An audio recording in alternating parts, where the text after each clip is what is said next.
Constructing your life is about much more than just building a bank account. Each week, join real estate entrepreneur and mindset coach Austin Linney as he interviews guests who are constructing their dream lives and impacting the world around them on a daily basis.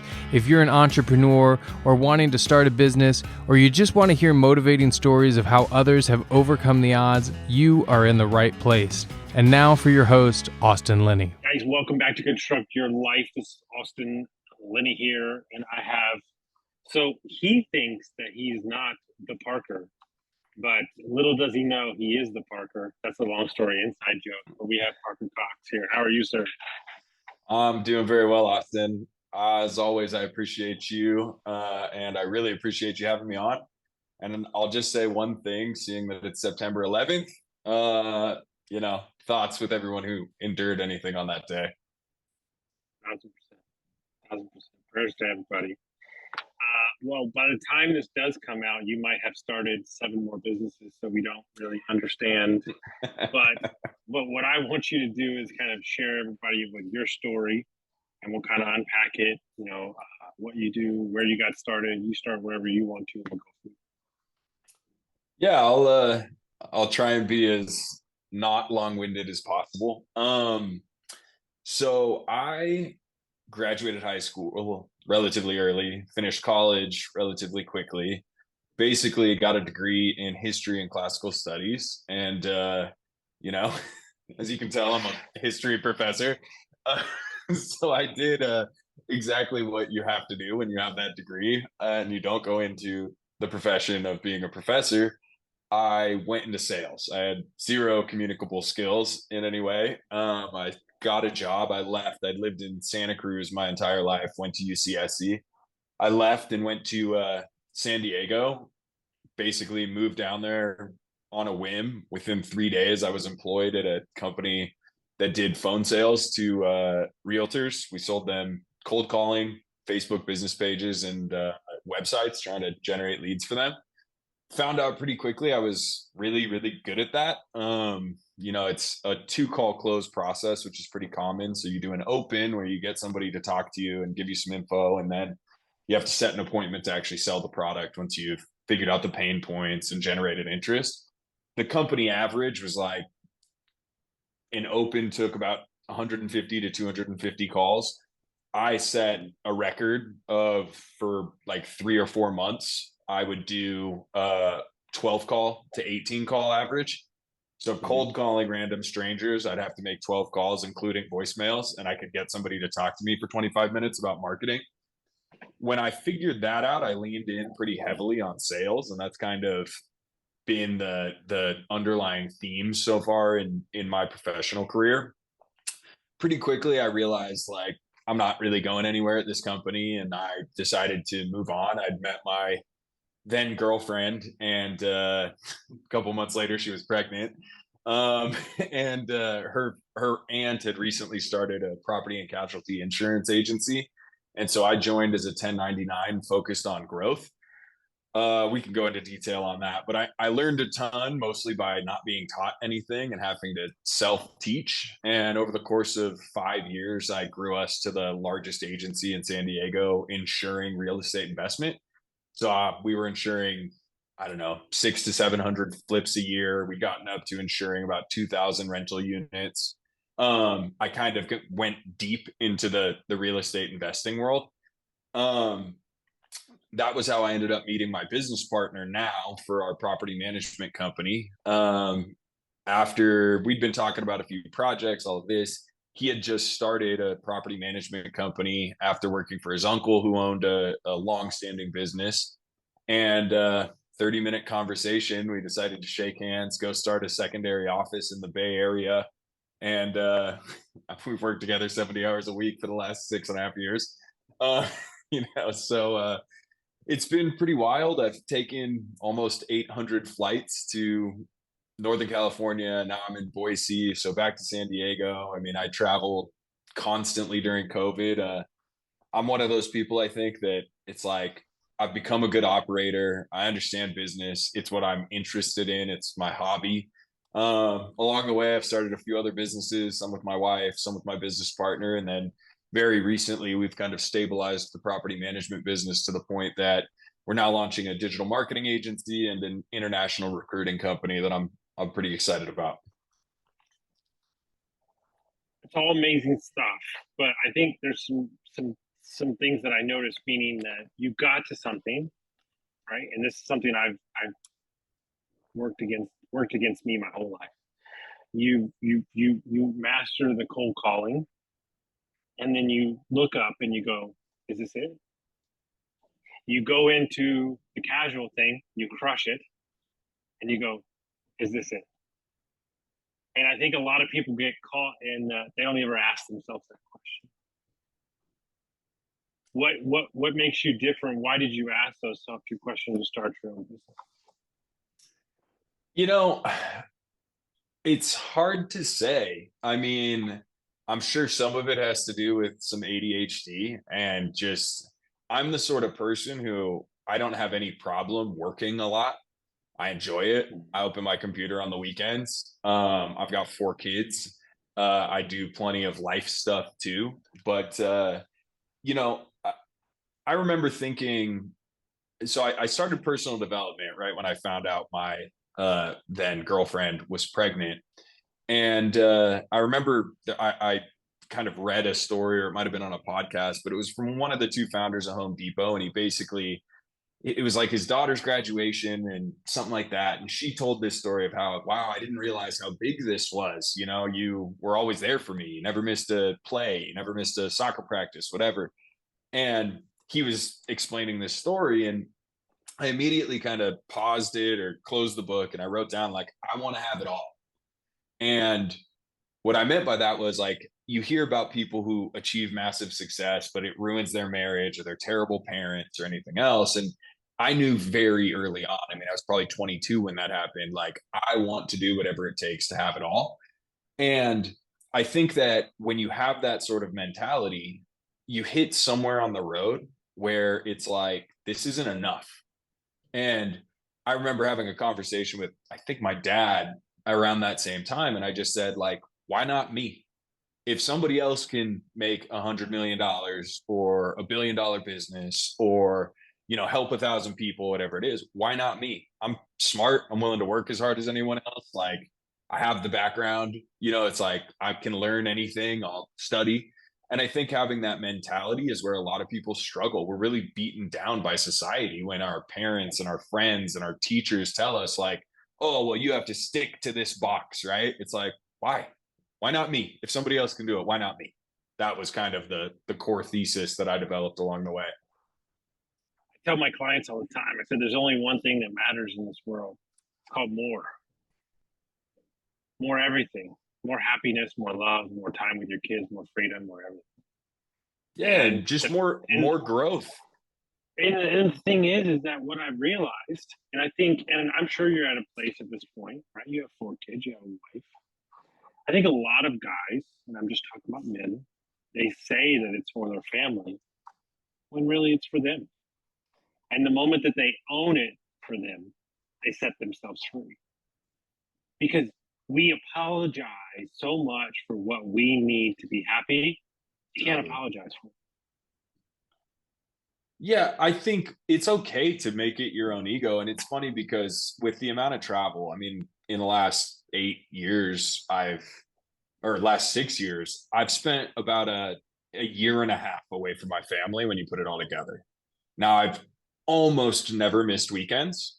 I've coached my kids' soccer teams. I've done Boy Scouts. I'm still doing those things now. But the reality is that it's like a lot of people have asked me, well, you know, hey, I mean, is this really the father you want to be? And what I'll say is this is like, you take it to the two extremes. It's like, I don't want to be a father that's never there, but then they have $100 million lifestyle while they're kids. But take it to the other extreme. I don't want to be the dad that's always there and we're living off food stamps. I'd rather set an example that shows I'm pursuing my dreams. I'm passionate about something and I'm willing to sacrifice for it. And it's like, whether or not they're learning that lesson, I'm not sure, but I'd prefer that lesson to, hey, being exclusively about other people is the only thing. It's like, no, this is about me, but by, waterfall and cascade effect. It's about them too, and about the futures that they need to set up for themselves. You know what I mean? And when you go to property management, let's say that it's probably one of the least sexiest businesses on the planet. And a lot of people I've met, for lack of a better word, have been a little bit older, right? Maybe they want a little stability, right? The monotonous hospitality customer base of property management, not to mention with irrational investors who for the sole purpose of hiring you was so they could remove themselves from a situation, but yet some of them still can't remove themselves, if that makes sense. Well So put. you're catching it from both sides, right? It's not a let's just say it's not a passive business, but as a scale, it's something that's always needed, right? So what about that business, the mechanics, the metrics, or the financial benefits of that business made sense to you when you shook that hand and you said, I'm going to sign on for this? What was your thesis behind why that business worked for you? Yeah, I mean, one thing I'll have to say is you have to put this into the context of where I came from. So I was in property and casualty insurance, which is a brutal, brutal business to start, because you get paid once a year, $150 for selling somebody a homeowner's insurance policy, right? But what you do get is low churn, high residual business over time. So I've always known that recurring income, subscription models, residual businesses are a major focus for me. You know, it's like I look at a roofer or something and it's like you can get big fast, but it's like I'd prefer to have a client and a continual relationship. The nature of the business model that my business partner had started on and that we are working on was very interesting to me. Instead of just doing a flat 8%, we kind of split up the two services, leasing and ongoing. And so we charge a very low monthly ongoing cost, but then a high tenant placement fee, which is a more interesting model. You kind of get some of the spikes of large income while still having the consistent. And I liked that. You know, it's an attractive grouping there. I think the final thing about property management is it's highly competitive in the form of there's 200,000 property managers in the country, give or take, but it's a very low bar. The mass, like, I don't know, 90% of those people are legacy, traditional baby boomers still working off paper. And I thought there was a high likelihood, which has proven to be true, that my business partner and I were both young guys, could make a positive impact in the way the business functioned and be able to really differentiate ourselves in the marketplace for that reason. And that was exciting because it felt like, hey, I'm not starting a franchise and following somebody else's playbook. I can go make my own playbook and do it how I want. We can build something. And that was one of the major things. I mean, I love to build things. That's my favorite part of the whole thing. And so then, because you're out of your ever living mind, you decide to go into San Francisco, which by nature is, a bloodbath. And the only reason I know it is because I have an ex-client who born and raised there. So I'm very familiar. My fiance used to live in Marin, so I'm familiar with the area. Was it just pure, relationships reasons why, or was there a reason behind San Francisco at its core? Just pure greed, man. No, I'm joking. I grew up in the Bay Area. My grandparents met in San Francisco in the 40s. My family was all there at the time. So in certain ways, it was an easy jump off point for our next location. We also would prefer to be in higher rental markets. And at the time, it was one of the highest rental markets in the country in terms of price point. So it had a few things come together that made sense. It also was a little less crazy then. This was pre-COVID. If we had done this during or post-COVID, like, I don't know if I'd do it again. Like it's gotten pretty wild. But yeah, I mean, there is like something that I think every business owner should know. It's like sometimes what you're constantly weighing up is it worth the risk?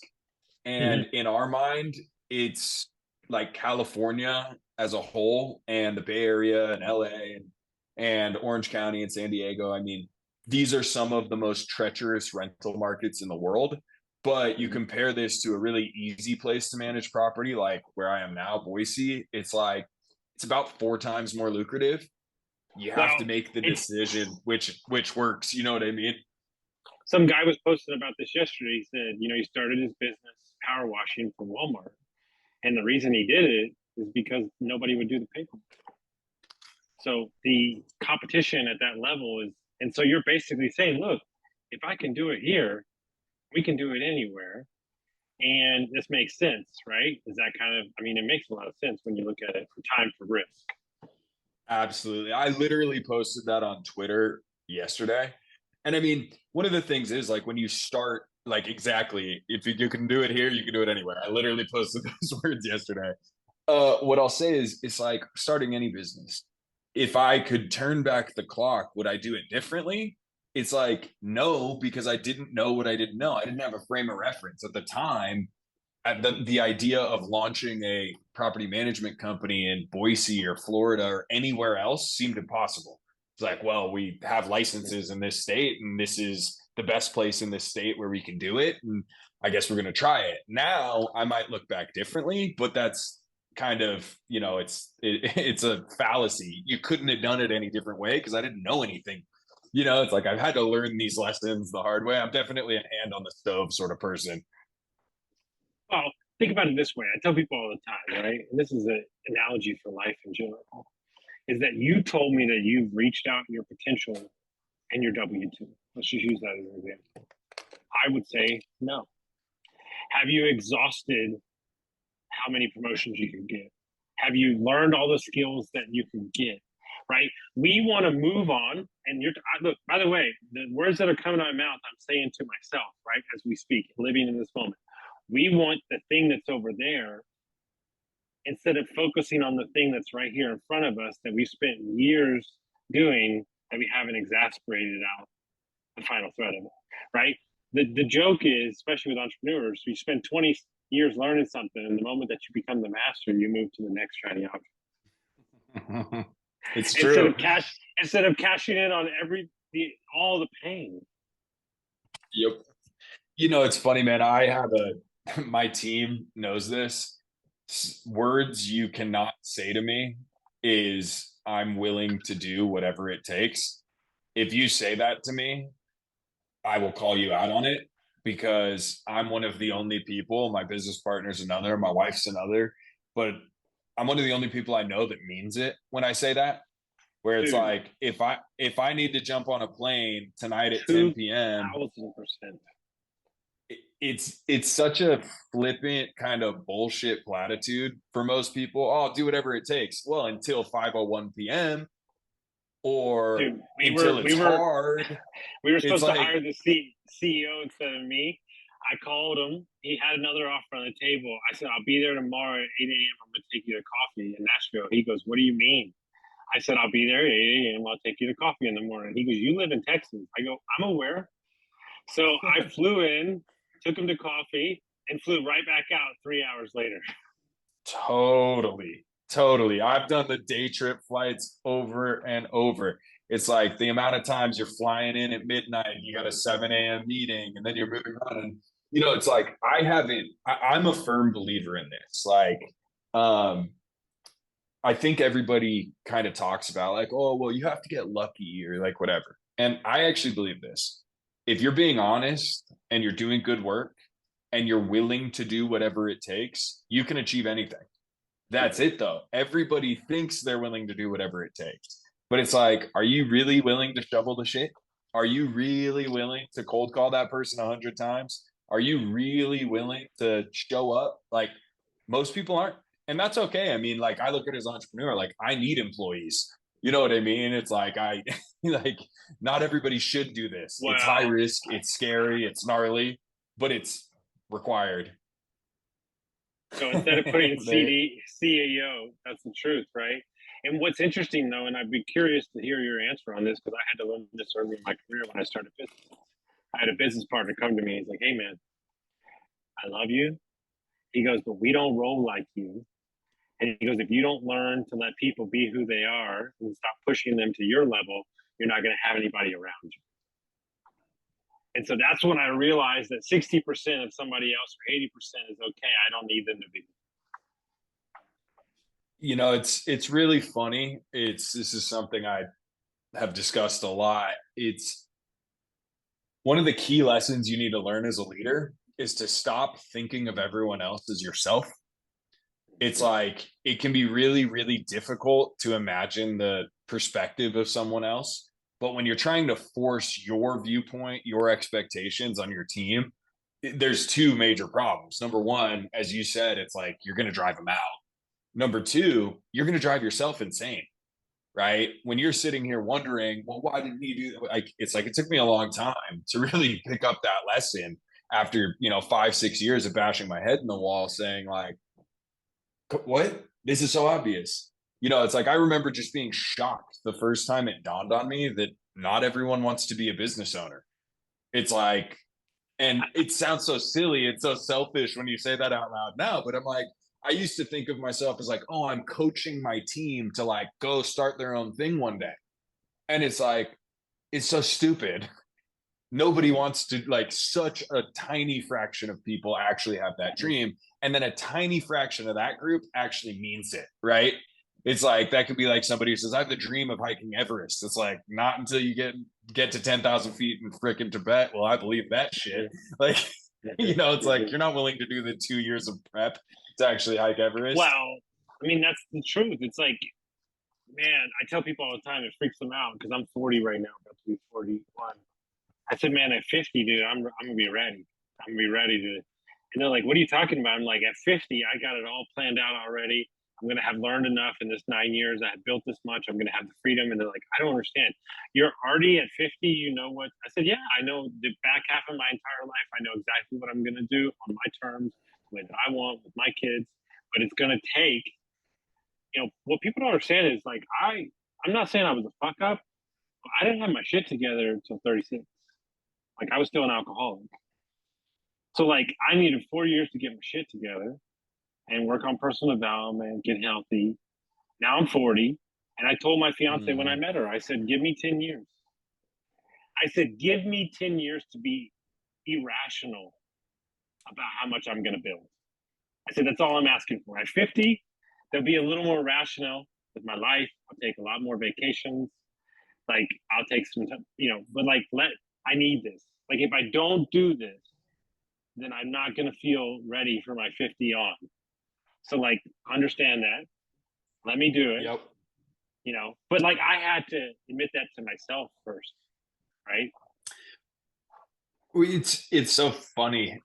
So when my fourth son, when my wife found out she was pregnant, she had just started a business. I had just started my property management company, and I mean it was emotional. It was not. we were not expecting another child. We already had 3. It was enough, and I mean obviously he's a blessing now and wouldn't change anything. But we were daunted by what was going on, and I mean I was gonna go start this other. I just started this other business literally a week and a half before was when I did that 30-minute conversation, a handshake. And I told her right then, I'm like, look, the reality is that until this kid is basically out of kindergarten, I'm going to have to prioritize this business for our futures. Mm-hmm. And most people can't wrap their head around that. And it's funny too, because, and I'll point out, like, I'm hitting a bullseye on that. My son just started kindergarten. It's like, I've now got these other 2 things. The property management company's good. Like, it's right. Now we'll have more time to be able to do some other stuff, right? But what I'll say is the amount of people who have no ability to put a plan in place long term and execute on it, it's like it's not sexy, right? And I think that's the problem. Is like people, you could use all the metaphors, sports, anything else, but it's like it's really, really difficult to do the same thing or the same series of things 4, 5, 6, 7, 8, 9 years in a row. And most people, life just happens to them. They're not intentional about the way that they go through this world. Like, I tell my team all the time, it's like, in 5 years, whether you like it or not, you're going to have gained experience. Mm-hmm. But maybe you're only gaining this much because you're just doing it. It's happening to you. It's just, this is accidental experience. But imagine if over the course of those 5 years, take something really simple. You just read 10 minutes a day for 5 years. Mm-hmm. I'll point out that's somewhere in the range of 150,000 minutes. I mean, it's more like 170,000 minutes of reading. Like, how many pages could you get through? How many books could you actually process in that time? Mm-hmm. And that's where you take accidental experience here. And for 10 minutes a day, you end up off the chart on experience in the future. And it's like, it's really hard for people to think in that consistent baby step process of what execution looks like over the long arc of time. What do they say all the time? Yeah, I got 20 years of work experience. I said, no, you got 1 year of work experience 20 times in a row. You know, and it's that's like, well put. It's like, well put. I'm stealing no, that one. No, it's the truth, right? And so the way I look at it, and this is like, we're getting into some granular, like psycho shit. I rarely share this with most people, is that my network is a baseball team. Okay. My people, you're part of that people now. Like, I have my team. I've got a starting pitcher, a shortstop. I know what they do. They all do different things. They do different things well. And if you don't want to grow with me, then as a starting shortstop, you can get replaced until I meet a good one, right? So there's my network. Well, now we're on to my personal skills. So my personal skills are out here in front of me. These are the things I'm good at. These are the things I'm weak at. Okay, how much do I need to learn on financial modeling to be able to speak coherently about it? I need to learn enough, but I don't have to be a master. Okay, so we're going to bump that up. So every day it's like you wake up and there's this whole framework out. It's like, okay, what skills am I going to learn now? And like, I'll spend a month on leadership, and then I'll spend a month on financial modeling. And then I'm, like, people ask me all the time, my clients say, what books do you read? I said, well, I read books for you and I read books for me. What the fuck does that mean? Well, you care about goals and all that stuff. I care about value, long-term things. So those are my things, but I also have to stay up on habits and goals and things for you to coach you. So there's like, my mentor always tells me, like, the driver of the vehicle doesn't change, but the vehicle changes. So sometimes, like this morning with a client, I needed to be a Hummer with a 2x4 on the front of it and knock him in the fucking head. And then other times I need to be, a fucking top-down fucking Corvette. Like, that's the next level of thinking that people don't realize, that the skills that you're bringing really, they're for somebody else. Really, they're to teach your team, they're to do this. But one of the things that really, whacks people in the eye, and I could get a little flack for this, but I don't give a shit because I've seen the impact. If you're over 50 or 51 and you're deciding to change your life for the first time, let's say you're getting into personal development or you're getting out of the W-2, I look them dead in the face and I go, this isn't for you. And they go, what do you mean? I go, this is to show your kids that they can do anything they want. So if that's the case, then you can have no stress about it. You can have no fear. You can just let go. Because you're showing somebody else what to do. It's not about you. Because your life, I'm not saying your life is over, but you've lived a life. It's now a different part. You're a teacher, you're a healer, you're a supporter. Like, and people just, they don't understand that. You are saying, I'm going to do this for my family that allows me the freedom to do what I need when I want to do it. But that doesn't mean that I'm going to rest my laurels on the property management company. I'm still going to start these other businesses because it's what I like to do. It makes you a good father. It makes you a good husband because you do something that's for you. And that's, I think, the most important message. Yeah, I mean, I think it's like, I like to build stuff. It's funny, man. For the past few weeks, this morning I woke up, just bolted up at 3:30. Couldn't go back to sleep. Got up at 5, worked out, like did my, and it's the joy of creating something is very real for me. It's like seeing, oh man, hey, we got another group of waitlist signups. Oh, dude, I got a meeting at 6 a.m. with my marketing head and one of our partners. And it's like I think that you need to find something in your life that like fills you up. And for me, it's funny. I was just talking to my business partner. I'm like, dude, this reminds me of early 2018 when we launched that business. And it's like every day, spring in the step and everything. And it's like, it's not that I owe everything to the property management company. It's allowed me to feed my family and build my career and taught me so much. But I've hit a place where it's like, I'm not the best steward of this anymore. It's not because I don't have the skill set. It's just I'm not as excited. I still am excited. We're still launching new initiatives and doing new things, but it's like, you know, I need something else to have some focus on. You know, I think a lot of people kind of, my brother's a good example of this. He's in his early 40s and he's technically at a subsidiary of Boeing called Spirit, not the airline, but they make aircraft parts. He's got a PhD in mechanical engineering and he just does the same thing every day. And he's done it for, I don't know, 20 years now. And it's like, this is a guy who basically has kind of had to fit everything else around his life. And he's good at his job. He has won multiple awards and that sort of thing, but he gets literally zero fulfillment out of it. He won the lottery tomorrow, he's out, right? It's like, I can't live that way. If I don't have that, I'm like an idle hands, devil makes play. Like, if that was my life, I would be a raging alcoholic. I would not have a family. No one would be interested in me. Like, I just can't do it. I need something that is like, holy shit, look how big this could be. Look what we can fucking do. Like, I need something that's like gives me the possibility. It's like, who knows? Maybe one of these businesses is going to go become $100 million company.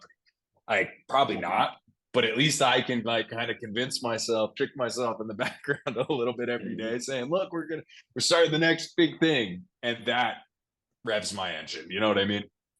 Mm-hmm. There's a book I read a while back. I can't remember the name. He says a lot of people, they spend too long in their passion cycle, meaning that a lot of people don't sell their businesses because the passion for the business wanes and they don't replace themselves. And then by the time the business is ready to sell, there's nothing left to sell. Mm-hmm. Right. And you're touching on a concept that I like. I think Reid Hoffman said this: seasons or tours of duty.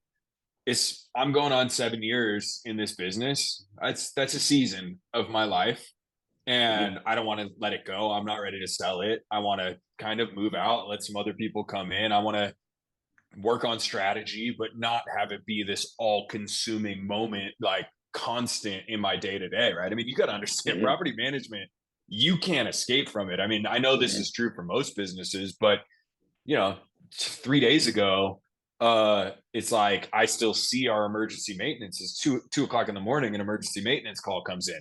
It is literally a 24/7 thing, and it has been for a long time. And I've had maintenance managers sitting there, but I still have to make sure, because what if they don't see it? And what if it's a house on fire? It's like there's no escape in this business. No escape. And I think you were super smart to know that you're starting to pull yourself out from it. And the only two things that find a place, no matter if you have a place for them, are time and money. And so by you creating the new businesses, when that time is sucked back in and you have that gap and you bring that life back, like, you've already filled it with your next great adventure. The mountain is already there. And so instead of taking that time, which the gap, the dip, which you're still taking a little time, I think it's super smart on your part to keep the momentum going, because they always say, it's really hard to turn a big ship, but if you keep it moving in the right direction, right? That's why I walk every day. It's not that I feel like it every day. It's just I don't want to have a 2-3 day span where I don't, because it's going to be really hard to get a kick back up again. Jerry Seinfeld calls that "don't break the chain." It's like, just don't break the chain. And it's like, I totally agree. And also that rule of 2, it's like never miss more than 1 day. You can always miss 1 day, but you can never miss 2 in a row. It's like building those base habits is so paramount. So if people want to follow you, they want to reach out to you, they want to chat with you, how would they do that? I would say Twitter is the main thing. My handle is Parker Cox. So it's Parker Cox, but switch the first two letters. That's really there. The new businesses are called Lead Flow Depot, which is a digital marketing agency. Pavago, which is our international recruiting focused on Pakistan. And then the property management company is called Tenant Planet. But for direct access to me, my DMs are open, and follow me on Twitter. I like to share about my thoughts and journey. So Got it. Guys, if you got some information from this episode, send it to a friend, and we'll see you next time. Thank you very much.